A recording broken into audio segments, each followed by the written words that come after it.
Good afternoon, everybody. This is Adam from your low budget beta testers. We're going to go over some new comparison footage between 10.5 and a previous version of 10.3.1.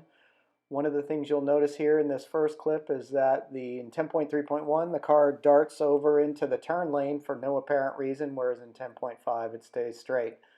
So big improvement there. No screams if you heard the first video.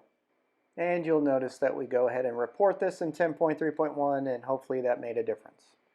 Next up, we have a drive where the car is going right along, and you'll see here the big takeaways from this portion of the video is that the car is much smoother on the windy roads. 10.5 does a much better job at keeping the center of the lane, doesn't adjust speed, just goes right around. No worries about hitting any of these close telephone poles. My better half was a little bit scared at this point under the old version, but on 10.5 a marketable improvement, so we are really happy with that.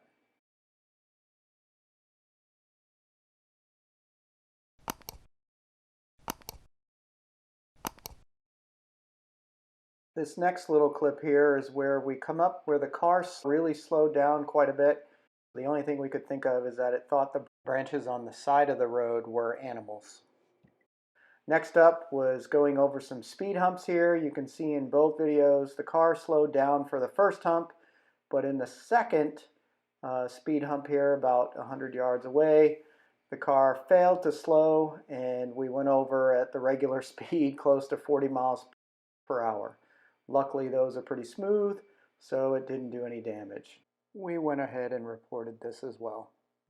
Next up here is a left turn at a stop sign. What we really want you to take note of here is the wheel and the way the wheel is much smoother than before. The software upgrades in 10.5 really shine here, as well as in the next clip.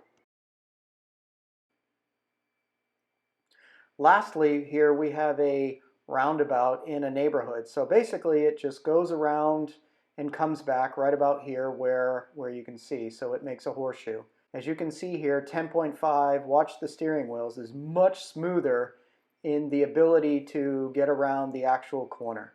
Once again, 10.3 was really difficult to do this. Actually in 10.3 we couldn't do it at all, but in 10.5 it was pretty much spot on and smooth.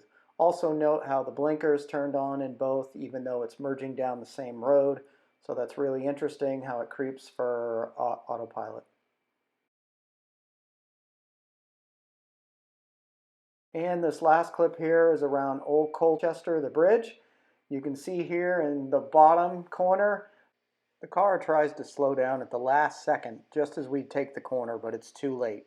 In 10.5, it's much smoother. Still fails, but much smoother.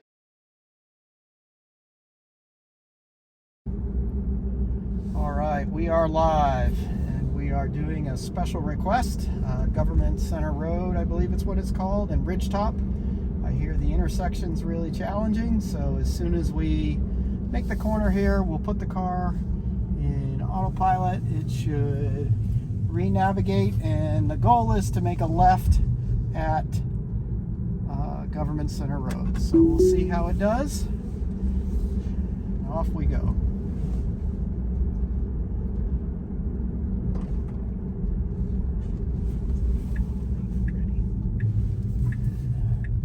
So it figured it out. You can see in the screen, it's waiting for its turn.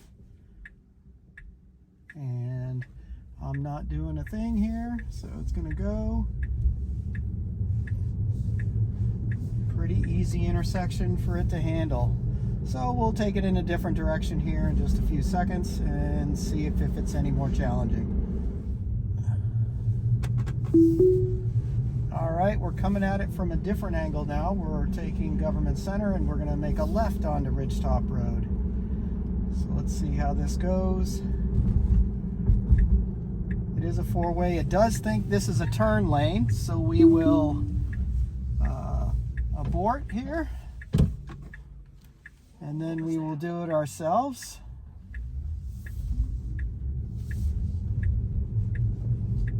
So good to know that it thought the orange lines were, don't know what it thought the orange lines were, but apparently orange lines don't mean keep out. The maneuver was repeated several times with the same result. Each time the car thought yellow lines were actually a turn lane when they shouldn't have been. We reported the bug and hopefully it gets fixed in a future software version.